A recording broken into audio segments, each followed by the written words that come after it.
maraming salamat, Kuya. Tsaka kasi syempre, summer na, di ba? Kaya dapat naman na 5 minutes. maging hot talaga. Pero maraming salamat din sa winners of Mr. Pilipinas Worldwide 2026. Congratulations! Oh, di ba, boys? Sabay-sabay kayong bumati sa ating mga tiktropa. Tiktropa! Mag-ingat! What's going on?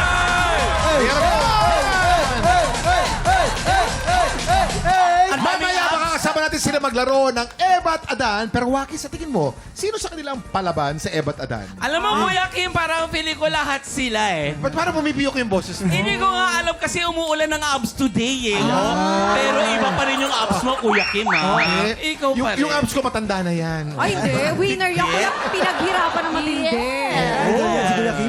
Pero ano, talaga health is wealth talaga. Di ba? Yes. Importante yan.